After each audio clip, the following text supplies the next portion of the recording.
My name is Aaron Ladd, host of the Chiefs Squad Show here on the Locked On Podcast Network. I know Chiefs quarterback Patrick Mahomes likes to play nice, doesn't like to ruffle too many feathers. The time for that is over. Pat Mahomes, put your foot down when you're making this OC hire this offseason. We'll talk about that and more coming up in this episode. And I'm Darren Smith. Will the Kansas City Chiefs be looking for a new wide receiver one this offseason?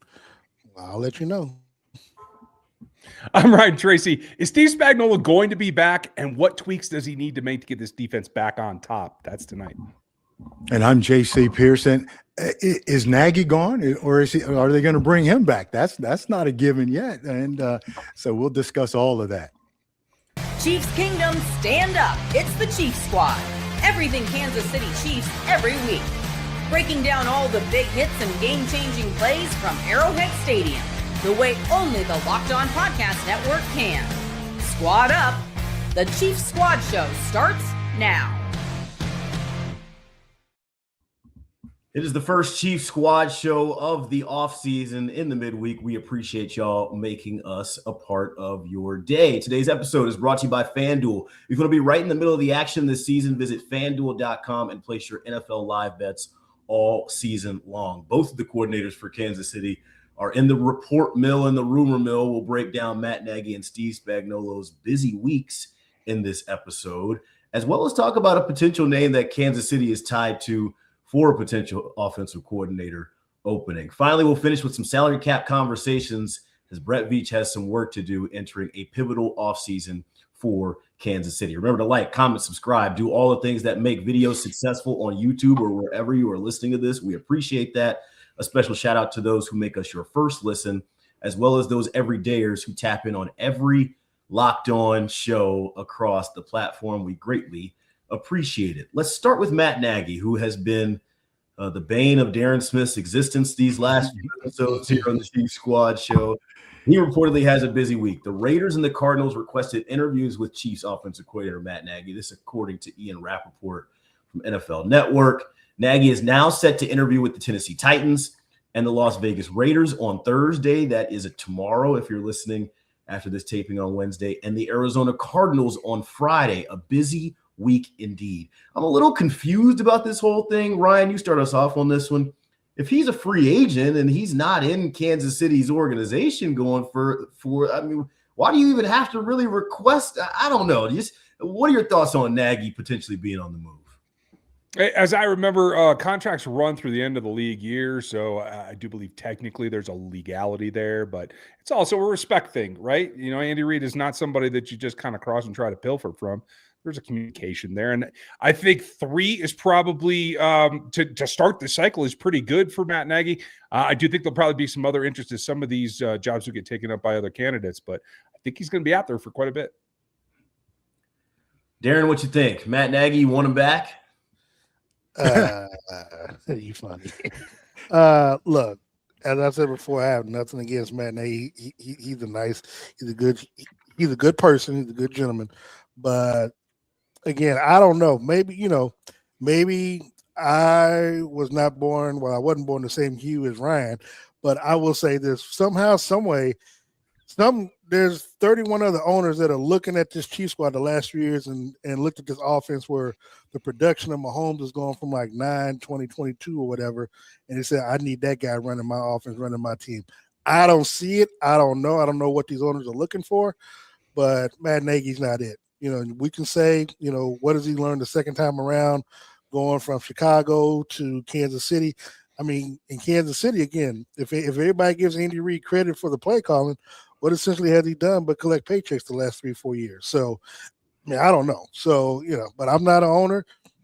I don't have a football team. He would not be my first, second, or third choice, but somebody, you know, there is a sucker born every minute. So we'll see.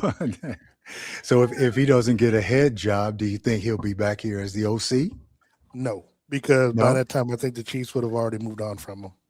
Yeah, I agree. But it's going to be tough. You know, I think the first guy that everybody's going to be looking at is Harbaugh. I think that was a pretty surprising move by the Ravens. But if it were me, like you were saying, Darren, if you were owner, I think my first choice would probably be to interview Harbaugh and see where his head is at.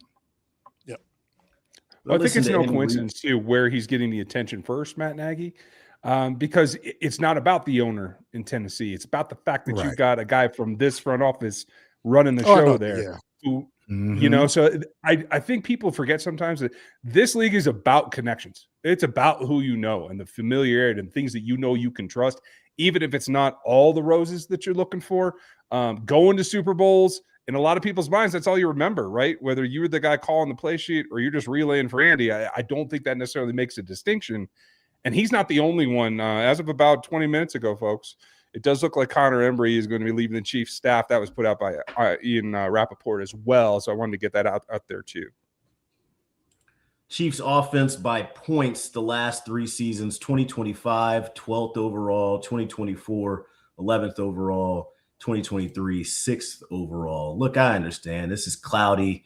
Andy Reid calls plays, Matt Nagy relays them. We don't know who's what. I know one of the reports this offseason or this cycle was that Matt Nagy is seeking an opportunity that would allow him to be the primary play caller. I'm listening to Andy Reid's press conference on Monday, and it still sounds like a lot of the same. You know, they were kind of pressing him on the run game and asking him how the offense can evolve this offseason. And Andy's kind of timid and like, want to remind y'all that we were still top 10 when we had all our guys. I don't like that. If I'm Andy Reid or if I'm in Andy Reid's ear, I don't know who that is right now. Well, you got to tell him, like, we need to evolve. We need to change. It can't be more of the same. It can't be business as usual in this next iteration of the dynasty. And if I can just jump in here, and they very well could be, but for Andy, publicly and in front of the media, he's never going to throw anybody under the bus. He's going to either throw himself under the bus or, you know, just say, hey, this is all we got to do. Right. So they very well could be in his ear saying, we need to do this. But publicly, he's not going to say that. He's going to take all the blame, if there's any blame, and then go from there. But you know, honestly, that's a good thing, because not everybody in this league, player or coach or GM or owner, does that. You got a good point. That makes people want to work for you when you're a guy that'll fall on the sword and protect them. And I think that goes into a lot of why we see the tree be what the tree is. And I'm sure we'll get to who's on that tree, but I think that's part of the equation here. Yeah. Darren, you ain't got nothing for Matt Nagy?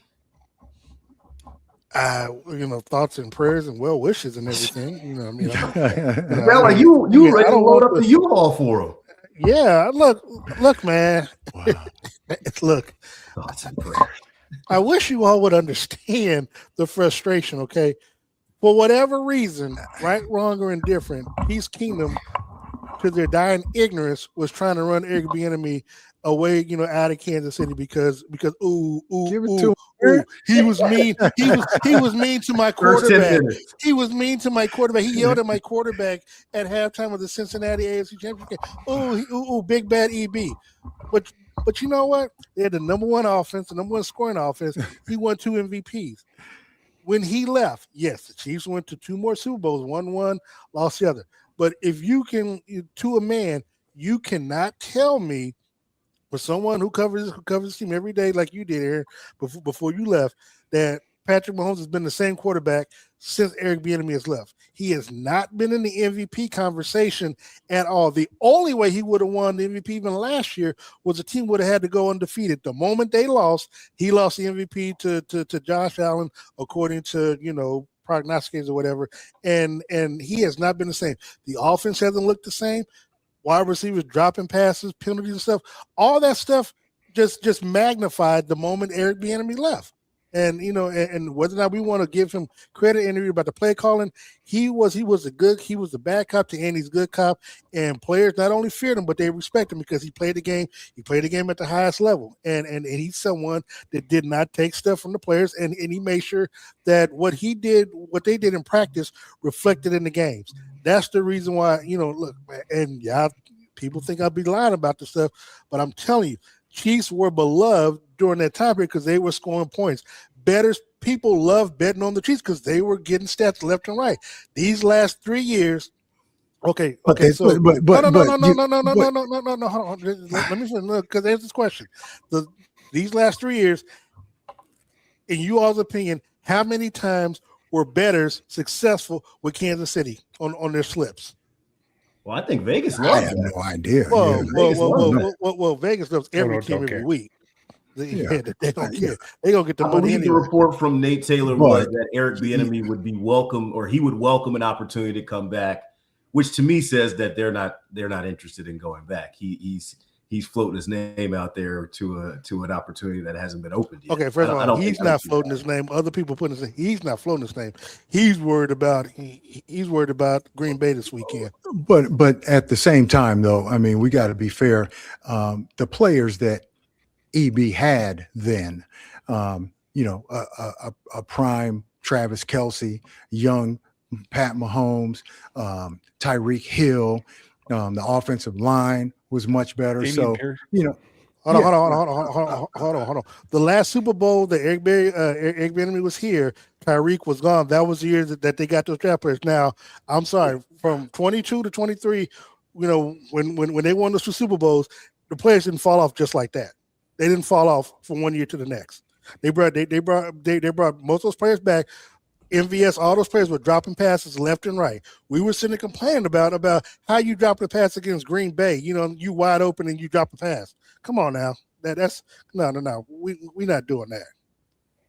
Yeah. Well, I mean, you got to say, I'm not going to give EB all the credit that he was responsible for all of it, and not responsible for the bad stuff too. EB, yes, he was on them. He's been on. That's the type of coach he is. But I think at that time the talent level was a little bit better. Who knows that he was holding guys accountable, penalty wise, that kind of stuff. But there were still some issues there too, as we know. I'm more so with what Eric Bieniemy represents. Aaron, JC. It was the same. It was the Chiefs bring players back. It was the same players on their team the next year. Now, you know what I'm saying? Now, and I will say this. Since he left, there has been no sense of accountability or discipline with this team.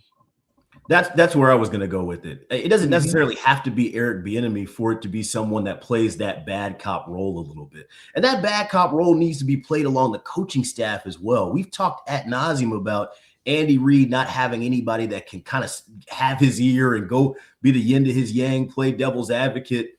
There needs to be somebody, in my opinion, that is welcome and open with being the bad cop and being the guy who, we don't get along, or we don't. There needs to be some other voice from the outside. I think Eric Bieniemy kind of represents a little too much of that old guard. Fresh face, fresh start, new energy, new ideas. But it has to be. It can't just be somebody coming in, hollering, screaming, cussing, being that bad cop.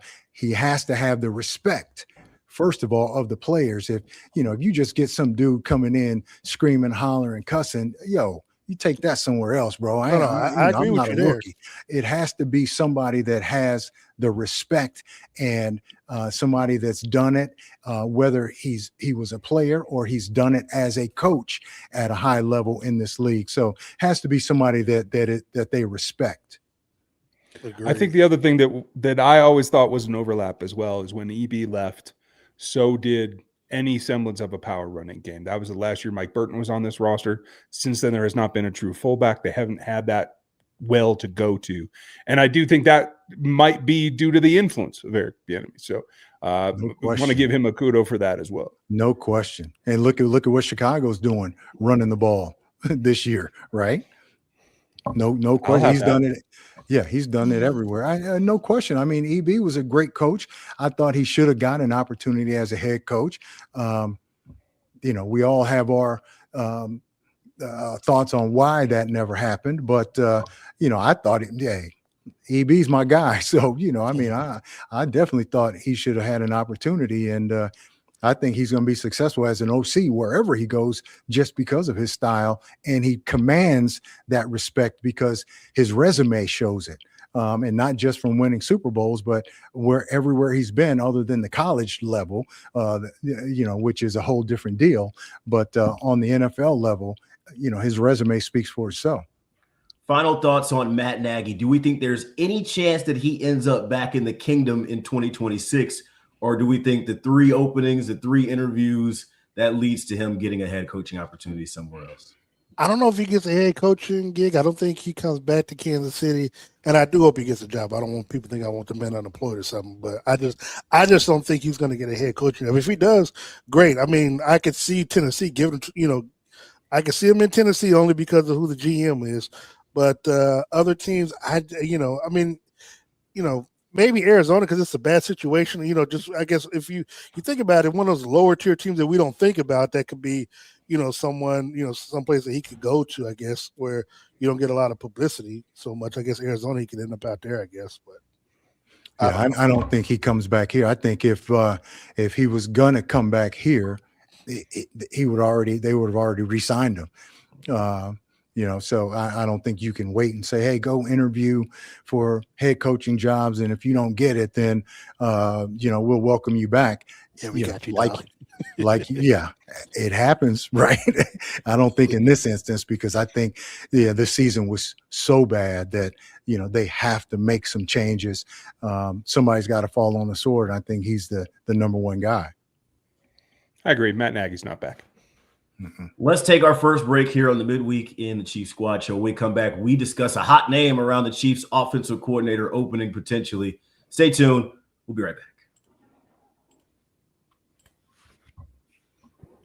Hey guys, the draft pick positions are set, and so many teams are looking for their franchise quarterback. Ever wish to become a pro quarterback, getting drafted first overall by the Kansas City Chiefs? Well, now you can. There's a mobile game just for you called Ultimate QB Football Legend. In this game, you step into the cleats of a number one draft pick quarterback, and it's your job to lead the team to greatness, to help turn a failing franchise into a dynasty. This is the number one QB career mode game on the mobile app store, and it introduces the most realistic environment with full career control. Sign contracts, train and upgrade yourself, build chemistry, and evolve your teammates.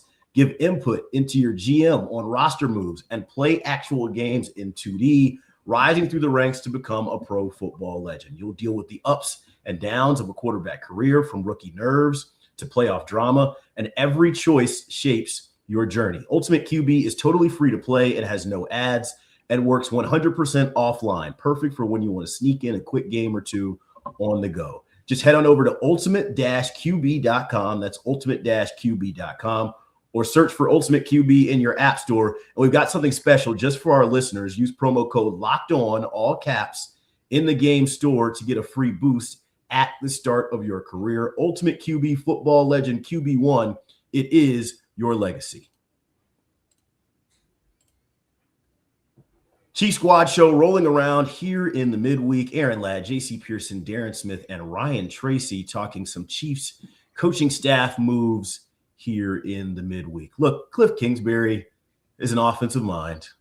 He's somebody that maybe didn't put his best foot forward this year, but there was a lot of extenuating circumstances in Washington. And for him to sit down with Dan Quinn and say, we're going to mutually part ways, I think he knows that there's somewhere out there that he could land that is a little better opportunity than Washington. And why not let it be KC? He's got a familiarity with quarterback Patrick Mahomes. He'll be back, as we think, from the ACL after a few months. If Mahomes, and I think the report from Nate Taylor was, if Mahomes bangs the table for Kliff Kingsbury, it would be tough for Andy Reid to go a different direction.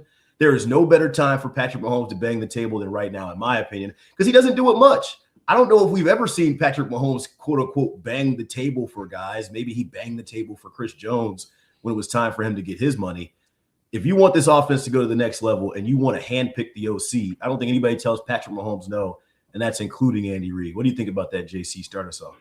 Well, first of all, I'm downloading this Ultimate QB. I think everybody should do that. If that gives you a realistic view of how to play quarterback, no. I'm not. But if that gives you a realistic view of how to play quarterback and build your career, everybody should try that to see how hard it is, and then maybe you won't be so opinionated and so controversial when it comes to these quarterbacks, or just be hyping up Shador nonstop. I'm back at you. Who possibly be talking about? But anyway, don't make me get gangsta up on this. back to Kingsbury, man, I think Kingsbury's a good coach, young coach. But we're talking about how somebody has to be the bad cop. And I don't know if he's too close to Pat. Thank you. To be able to criticize him, especially at this level. It's one thing when you've got a young college guy that is trying to make it. He's going to listen to you. You can get on him. It's okay. But now he's the man. And he's, so I don't know if you can really get on him like you would have in college. And it resonates the same way. Now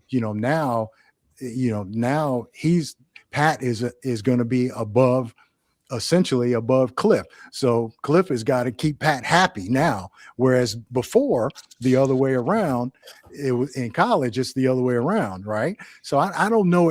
Kliff might be a little too close to Pat to be able to really give that input that's needed. I think if you're going to go fresh, go fresh all the way around and, bring in somebody with some fresh eyes.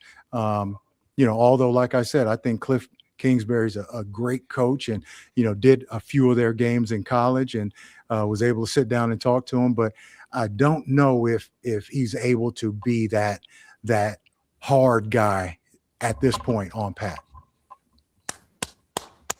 I think JC had that in him. Okay, my man. Go ahead. I think that's a good point, but I also have the opposite concern as well. What was Patrick when he was playing for him? Complete loose cannon. We all had questions about his footwork coming out. Mechanics were a little bit off. Right. I worry about a regression where some of those details are not kept strict. And I think Patrick's been very self-aware the last couple of seasons about trying to maintain some of those things. So I want the support system there a little bit more. I personally would think that Kliff has better opportunities to help him and his quarterback. Darren, is this too much of a familiar face? Hey man, I'm gonna keep it real, man. Patrick's been babied the last 3 years, man, and we seen his play take a drop from it. Like I said, he has not been the best quarterback in the last three seasons. Most accomplished, yes, but the best quarterback, no. It's been you can flip a coin between Josh Allen and Lamar Jackson, and the thing is, to JC's point, you bring Kliff in. Here's my thing. Patrick is best when he's being pushed to greatness. That was something that we haven't seen these last 3 years. I mean, because it's like, yes, you want to. I get keeping Patrick happy. I get that. I get that, but I don't see these people challenge. I don't see these coaches challenging Patrick to be great. I mean, because think about it. Patrick, I guess these last few years has been trying to Michael Jordan manufacture, controversy, for himself to play well. Well, when the other guy was here, he called him a competitive prick, and people ran with that for a long time because that's essentially what he was. But he was being pushed to greatness, and that's something that I don't see Kingsbury doing. Because, like JC said, I mean, that was his college coach. And, you come in and you're going to be trying to draw up, plays for Patrick. But, okay, you bring him in. How is he going to make everybody else better? How's he going to make the offense better? How's he going to make the wide receivers, the running back? Because essentially you're going to be talking about trying to make the offense explosive like it was supposed to be this past season. And I just don't see it. And to be quite honest, Kliff has that college style offense that, yes, it works probably the first go around like it did last year with Jaden Daniels. This year, not so much. And so, again, it's all going to boil down to would Andy Reid actually give the play calling. I just don't see it. But whether it's Kingsbury or somebody, again, like doesn't have to be a hard ass, but someone that you respect. I want a coach that's going to push Patrick beyond the limits, beyond what he feel like he can do. Because other than that, we're not going to see the best of Patrick Mahomes. Yeah, I don't think that this is a perfect fit, but I do think it is one that kind of toes the lines of your pros and your cons. Here's some numbers behind Washington's offense in 2025. And granted, Jaden Daniels was limited. They had Marcus Mariota. I think Josh Johnson even started a game for them. Fourth in rush play percentage, fifth in rushing yards per game, eighth in rushing touchdowns per game. Passing stats are not as pretty. They're 12th yards per game, 31st in passes overall per game. We're putting an asterisk a lot next to a lot of this stuff based on what the personnel was. You patch your franchise. So you gotta at least get his input. If he's the guy that says he comes in and says, hey, I want somebody I'm familiar with, and obviously Andy Reid has his system and what he likes to run, and we're gonna have to meld these two minds together. It at least gives you the familiarity to say, hey, we're not starting over from scratch. And I know that's something that I've pushed for, and I know that's something that maybe I want. But behind the walls, they think they're closer. They think they're these one-score games. That was another thing Andy talked about on the Monday, that we're closer than we think we are. Bringing in Kliff Kingsbury at least gives you a little bit of the familiarity to say, Pat's like, I'm not starting over from square zero. I know somebody that I've worked with before. And maybe he gets you with that little more exciting and creativity in the passing game. Maybe we get a little bit more different routes, some system that we're not used to seeing. You know, these division opponents come in and they've seen KC in these schemes a lot. Maybe it's just something a little bit different, but still a little familiar. But see, that's where the guy that's not here, gets a lot of credit. Like Ryan was saying, look at Pat when he was at Texas Tech. The fundamentals weren't there. They're great. And then to your point and what you want, name their running back. Name the Cardinals running back. It's not like they were, Andy and Kliff's offenses aren't that different. So if you're wanting something different and, hey, they need to do this and do that, their offenses are very, very similar. And if you want somebody that's going to come in and institute the run game and have that, Kliff's not that guy. And if they bring Kliff in and Andy's still here, where's the running game going to come from? Right. So, it sounds good. It's like always, the backup quarterback or whatever is the most popular guy until he has to go in the game. And that's like with in this situation, if you want to reset and start all over, I think you got to get somebody with some fresh eyes all around and a whole different philosophy. Their philosophies are very, very similar. And, so you're not going to get a lot different. And I think one of the problems about this offense this year is it was just a little bit too cute. I don't want him designing routes for Patrick. I want somebody that's more straightforward, that attacks more vertically, that comes in and pushes the quarterback to hand the damn ball off when you're supposed to. I want that part. And I think there's a much better match out there. He's going to get a lot of head coaching interest, but I like the concept of another guy that likes to use the tight end quite a bit, but would give a counterpoint to Andy Reid is Kevin Stefanski. And I love that kind of marriage where you get a yin and a yang. Darren not gonna like that. That's our Cleveland Browns. That's our Cleveland Browns insider. I mean, look, honestly, I'm gonna be honest because I'm reading some of the comments and just the ignorance of people who are on the outside and not on the inside. So I'm not gonna address some of that. But I don't know, maybe it's just me. I prefer Patrick to be pushed to greatness. And if he's not pushed to greatness, this team is not going to be good. And that's that I don't see, bringing in a college coach to appease him is going to make him better. It's going to make him great. I think, again, it could just be, we keeping Patrick happy. Happy is cool, but happy is not going – when Patrick is pushed to greatness, great things happen. He'll be in the MVP conversation. You'll be going back to the Super Bowl multiple times over and over again. I just don't see that happening if you bring Kliff in. Look, you want to bring him in, fine.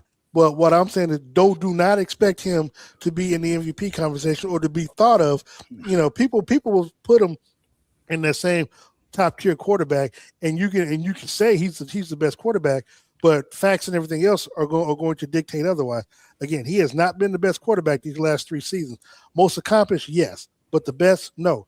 We want Patrick to be the best and be pushed to greatness, and he should want to be pushed to greatness. That's the issue that I'm having when people are trying to say, oh, well, let's get this guy here because it'll make Patrick happy, because the offense ain't going to change unless the philosophy and the thinking changes with it. And I think that, we're putting a lot on trying to keep Pat happy, right? And that's a part of it. But I think you have to look at guys that can develop the peripheral guys, because this team is going to be young. It's going to have a lot of different moving parts. And if you just worry about Pat and not develop everybody else and have a system that develops and uses everybody else, what are you going to have? we're going to be in the same boat. So, I want to look at guys that have made guys better, guys on the outside, use their tight end, like Ryan said, being able to be creative, get the running game going, get the receivers involved, creative play calling, and not just all about Pat, because that's what we were saying this year. Pat is the whole show. As Pat goes, we go. And so you can't just put everything on, hey, let's bring this guy in because he's going to keep Pat happy. Pat's going to need a guy that's going to help develop him more, be a little more fundamentally sound, be in the pocket a little bit more, especially we don't know how he's going to be moving now coming back from that knee. So, there's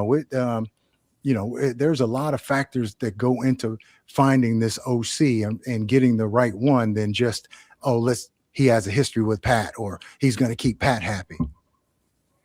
All right, let's take a time out here. When we come back, we'll switch to the other side of the ball, talk some defense. Could Steve Spagnuolo be on the move? We discuss right after this.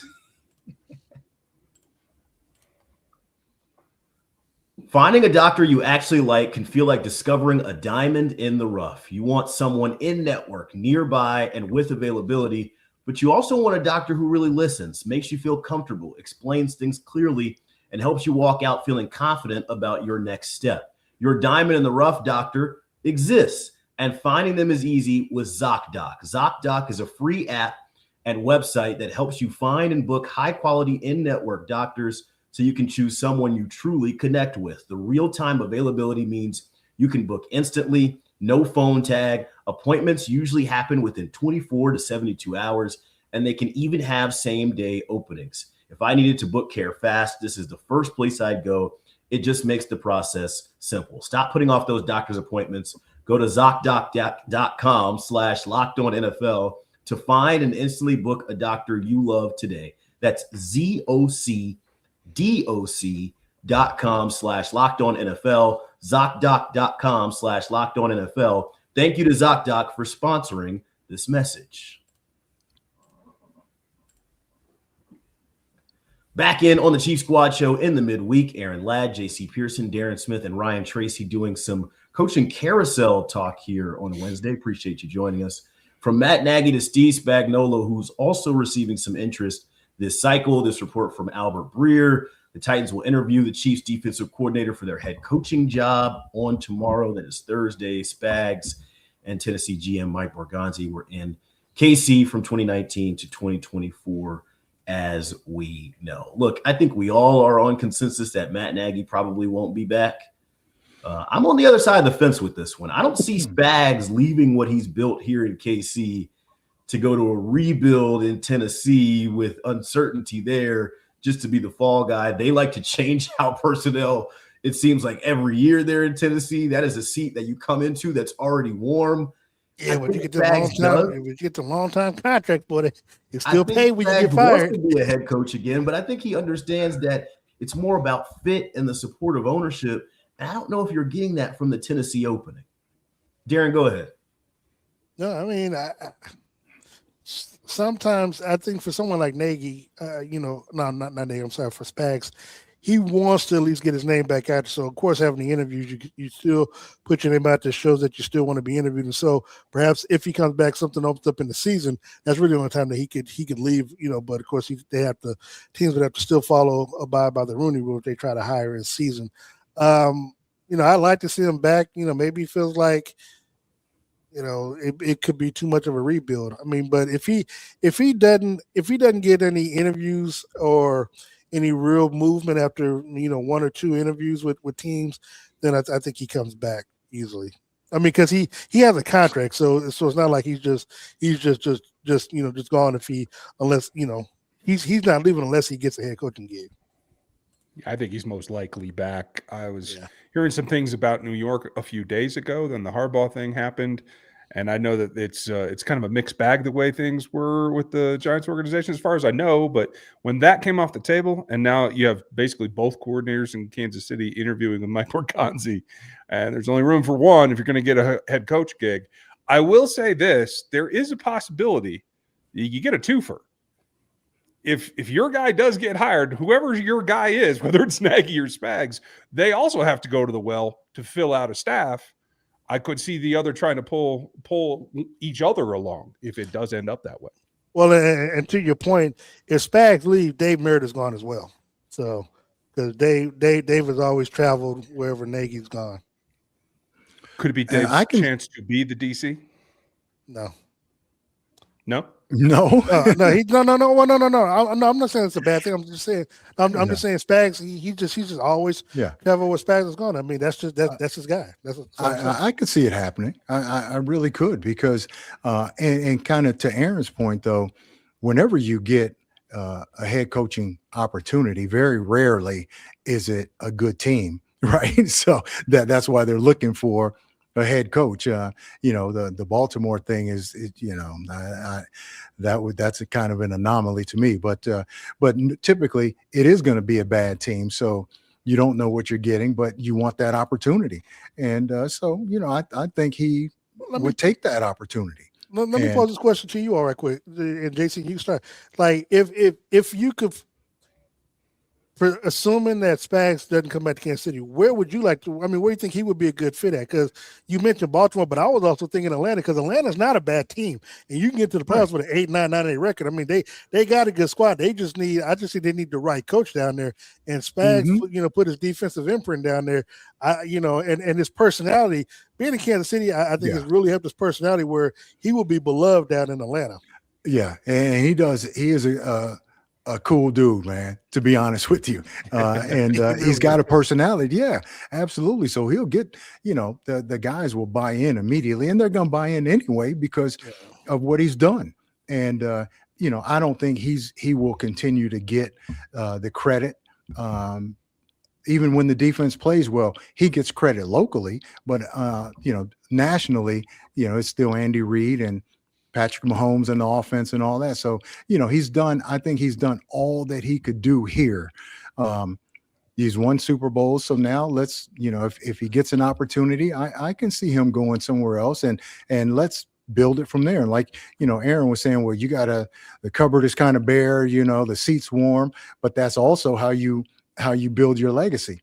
Right. One other question. I'm sorry. One other question, and Ryan and you JC, because I have my feelings about this, but because I think Ryan talked about earlier, where reports are if Nagy gets a job, he wants to call the offense as well. Which again, he was doing it in Chicago and it didn't work out so well. And the year he won, people just kind of overlook these things. But the year he won Coach of the Year, he had the number one defense. So it wasn't like he was calling the defensive plays. It was a defense, because they had just traded for Khalil Mack. People seem to forget these little details, so I have to remind people about this.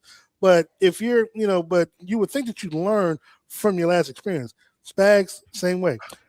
He's probably going to want to call plays. Do you think because of that, again, you're splitting you're splitting everything to where you're gonna try to be the head coach and call the defense, give the offense away, but because like Andy allows Spags. Like I don't even know if Andy remembers where the defensive side of the stadium is, because he gives that to Spags. He just worries about offense and the head coach overall. It works for Andy, but everybody can't be like Andy Reid, because Matt Nagy tried to do that up in Chicago and fell on his face. Yeah, I agree. It's tough, but he's got history doing it. It's not going to be the first time. So the first time it's always tough, because now you're worried about, clock management and timeouts and all this, and calling the defensive plays, and then all the responsibilities during the week. But you've been there, you've done that. So you know how that goes now. So it's going to be a little bit easier, but I don't see if he gets a head job, he's still going to be involved with the defense, because that's who he is and that's what he does. Whether he relinquishes that defensive coordinator title to Dave Merritt or whomever that he really trusts and knows his system, that's a possibility. But and he may even let him call some defensive plays. But when it comes down to it, if that is in fact the scenario, he will still be involved with the defensive plays, just like Andy's involved and oversees the offensive plays that you have such a problem with now, Darren. No. It's not about having a problem. Look, because here's the thing. When you're the head coach, like for example, Kevin Stefanski, when he was in Cleveland, he gave up his play calling duties the last couple of years because it wasn't working out, and then he got a chance. Because sometimes when you're bringing a new coach in, you want the person to be the head coach, being the overseer of everything, bringing an offensive coordinator to let them call the offense. Now, you can have final say and stuff, but let your offensive coordinator be the offensive coordinator. Let your DC be your DC, and you just manage everything, overrule if you think it needs to be done, or tell the OC, what you want to see done on this particular series of drive, same as the DC, and let it go from there. I'm just saying, everybody who's a head coach don't have to, because look, I'm trying to figure out why you spending money on an OC and DC if you're just going to call the plays anyway. That's because you can, right? And that's because you're not footing the bill. I do think part of this, I do think part of this is about comfort too, because if you trust the guy and you realize you have a counterpart, especially this is where these relationships are always part of these decisions, because that trust is what carries over to game day, especially when you're trying to manage more than maybe you're used to or that kind of thing. And I do think that's where a lot of first-time head coaches go wrong, is trying to carry it all. So I expect more out of Matt Nagy in the second go-round. And honestly, the only reason we're talking about Spags moving on is because A, of his age, and B, for the first time that they're out this early where it's an actual possibility. I personally expect them to return not only to the playoffs, but to championship runs again. This may be the last opportunity for him to go out there and really try to get in on an early coaching cycle. And that's why I'm looking at Andy Reid. This whole thing starts with him. We got to look in the mirror. We're potentially talking about two new coordinators, one on the offensive side and one on the defensive side. You're steering the boat. You're the captain. You're the reason that everything moves here. I know we want to talk Pat. No one to our running game, defense, and all these things. If you want to relinquish somebody, Andy's not going to coach forever. And I think we talked about this on a previous episode as well. If we're putting in two new coordinators, wouldn't potentially one of these guys be a head coach in waiting or potentially be able to take over the dynasty going forward? If you really feel like at the end of the day, we didn't do enough because of X, Y, Z, run game, whatever, you got to be able to relinquish some of that power. These can't be familiar faces on both sides of the ball. These have to be somebody that comes in and say, hey, I know you, but because I know you, you need to be able to push me to be my best. The same way that Darren Smith is talking about pushing Patrick Mahomes, these coordinators to be able to have the respect of Andy Reid to be able to say, you know what? I know y'all did it this way previously. We're doing it this way now. This is the new iteration. And I don't know point blank right now on January 7th if Andy Reid is willing to relinquish any of that. I don't know. Dog, man. Yeah, and people should forget Andy Reid did sound like a 5-year contract. It seems like the man ain't trying to go nowhere, and his wife ain't trying to let him go nowhere either. Dog, you act like this is, Cleveland, or this is the when Andy first came in and we and whatever, and we haven't won in forever. The division has gotten better. Or whatever it is. Yeah, okay. This is one year, one season. We were in the Super Bowl last year. Well, how do you make sure it's just 1 year? How do you make sure it's just 1 year? And how do you know that it's not? Right? How do you know that it's not? When you're talking about upgrading the talent over, around Patrick and all over. How do you know that this is not just 1 year? We all agree that we don't think that the dynasty's over. So do you need new coaches to get back to whatever, to the Super Bowl? I don't think you gotta, I don't think you have to be so drastic. This was one down season. If you have a couple, then hey, then maybe that's a conversation. But hell, we've been in the Super Bowl 5 of the last 6, 7.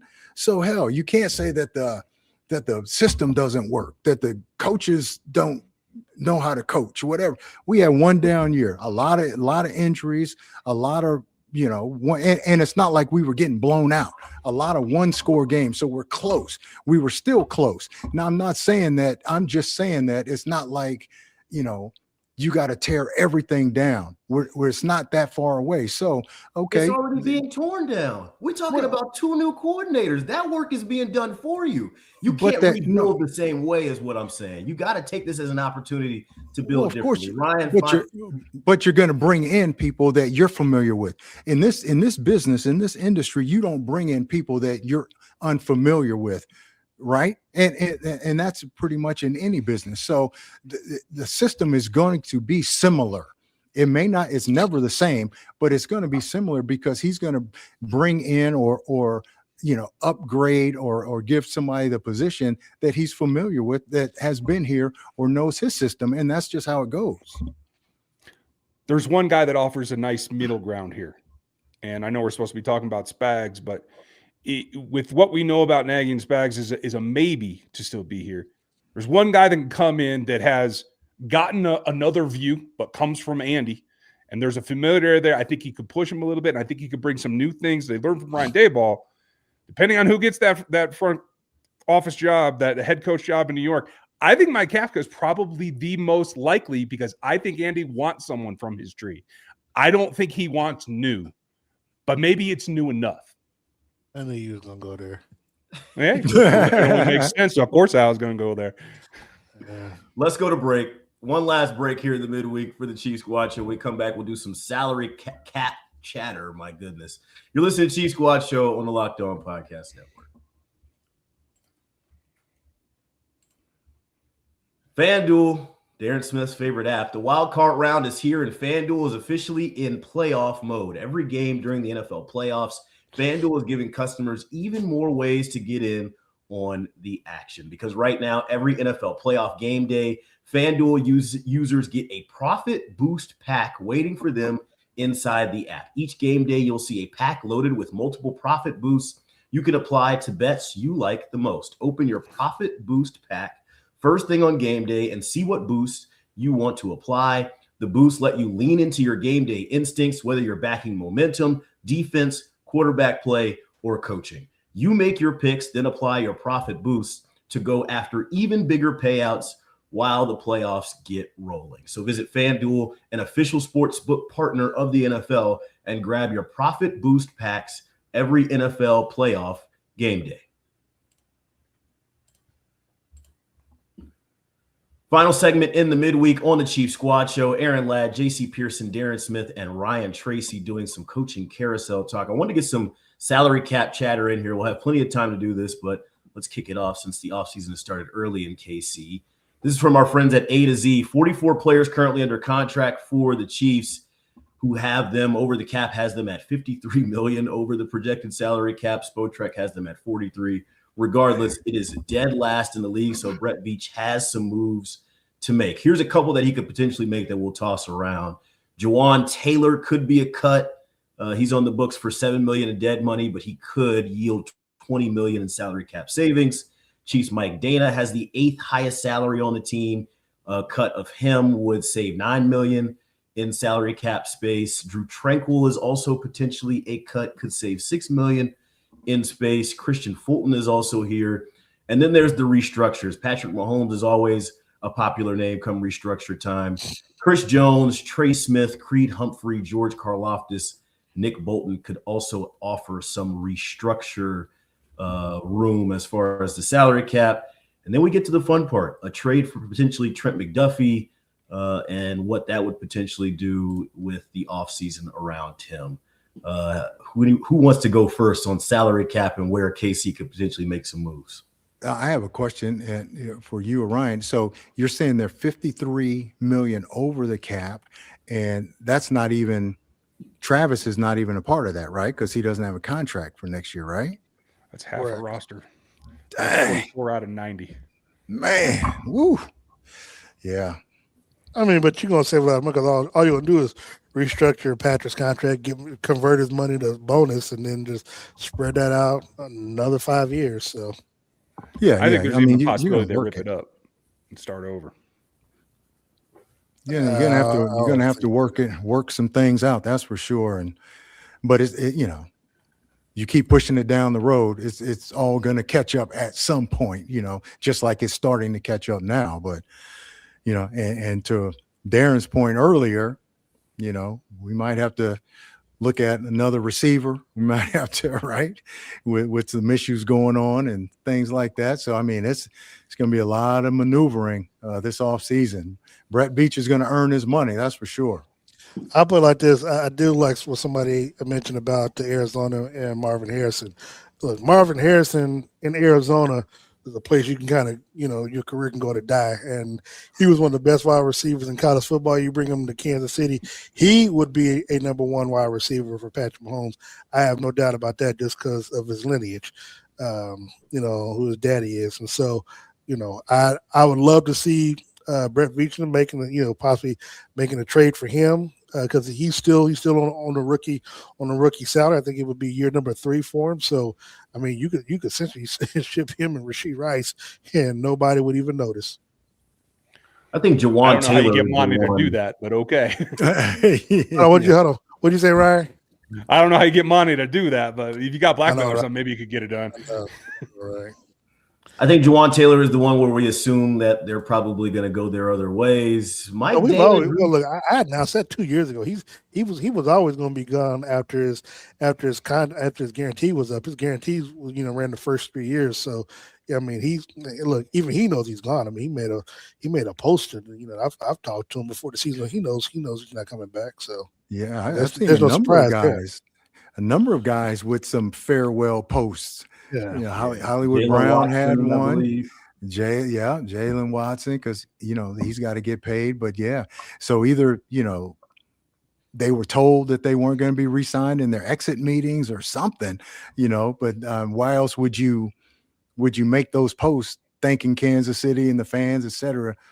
Even Willie Gay knew he was gone before the Super Bowl. He knew he wasn't coming back to Kansas City.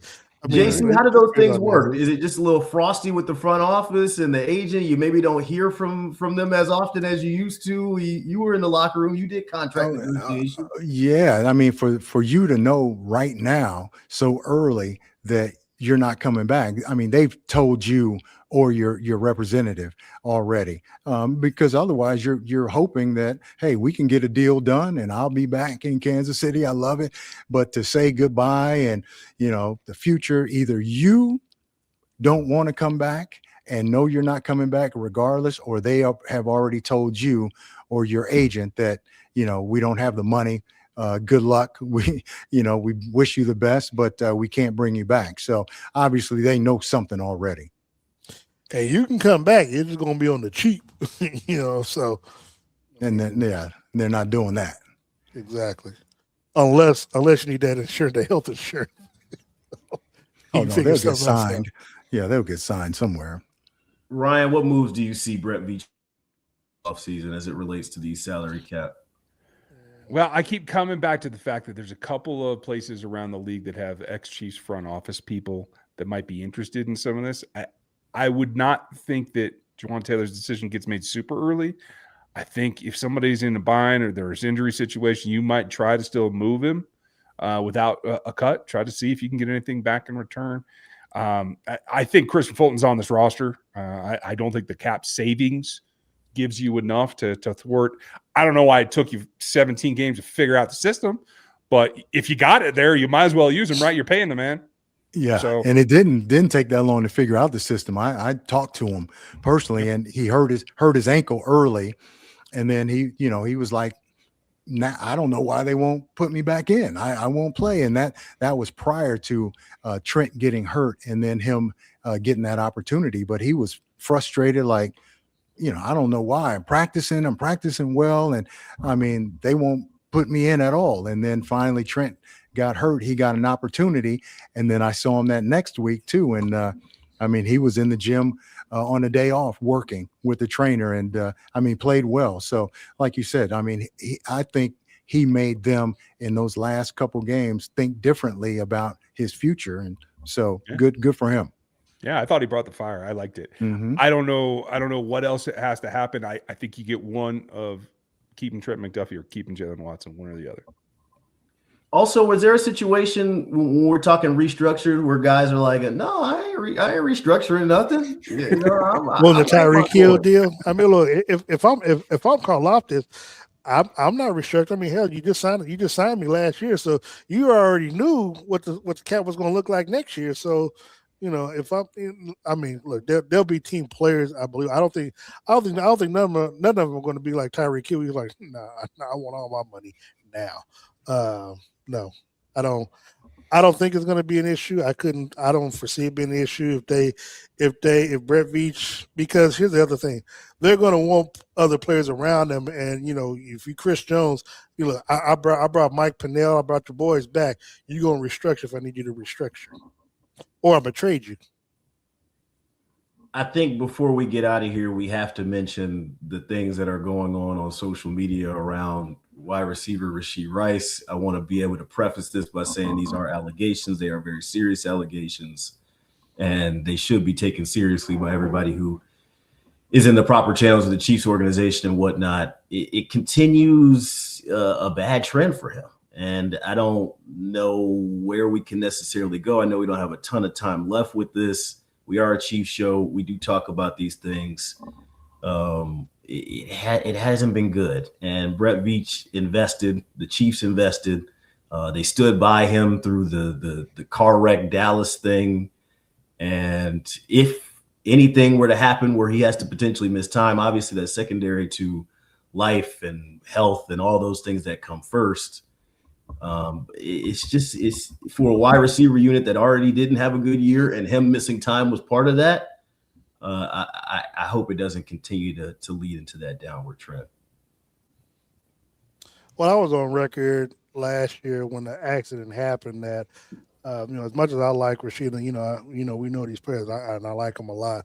I would have cut them, because I've been in way too many accidents, and the way the accident that he caused, or that they caused, with the drag race and the street race and stuff, and he had other stuff in the vehicle as well. He would have been cut. That's just me. Yeah, well, the issue now, though, if the allegations are true, and then there's a potential court case and whatever, I mean, we don't know where he's at now in terms of probation. Is that a probation violation? We know that he's got to, do the 30 days in jail anyway, right? But is there any other stipulations, probation stuff? Who knows? So there's a lot of things unknown right now, at least to the public, about this, and it could very well affect the Chiefs significantly. And if I was Rashee, I'd be reserving that anger for when I'm behind bars. So dang, dog. I don't think I'm going to comment until I know anything, and I don't know anything. But I will say this: if he takes himself out of availability for this team for an off-the-field legal matter yet again, I think that puts certainly nail in a coffin on any kind of extension, and we'll see what happens after that. Yeah, we'll continue to monitor the situation and offer you our input and our latest here on the Chief Squad Show. A lot of talk this week in this episode about coaching, about salary cap. We'll get into the free agency and the draft boards as those continue. Obviously, the Chiefs locked into the 9 spot in the first round. Darren, you want to get some final words in here before we get out? No, I'm just saying. I mean, we who you betting on this weekend, man? Yeah, well, I was gonna say. I mean, look, you the host. We got 6 games this weekend. Let's go and pick these games right now. Yeah, go ahead and get your losers out there. No. You're the host. Go through the games, and we'll give you our winners right quick. Oh, you're coaching now. I don't have somebody. Are you the OC? Oh, you. Oh, all right, man. So okay. Trying to be like Bieniemy. All right, check this out. Okay, check this out. First game. Okay, first game is on Saturday. We got the Rams and the Panthers. Who y'all got? Taking the Rams. Got to be quick. Come on. Yep. I'll take the Panthers. I'm gonna go with the Rams only because they did lose 31-28 just a month ago. I think they come back this weekend. Next up, we got the Bears and the Packers Saturday night. Bears. The Packers. Bears. There's always one. We got Sunday first game, Jags and the Bills. You go first, Aaron. Buffalo. What? Jags. I'm Tatanka. Man, I haven't seen enough of Jacksonville. I know they're winning though, but I'm going Buffalo. Buffalo in humid Jacksonville. Okay. Next up, we've got let's see, we've got the Eagles and the Niners. I'll take the Niners. Where is it? Where's the Philly. game? Oh, Philly. Philly. Going with Philly. Again, Aaron has to be different. We've got next up, we've got the Patriots and the Chargers.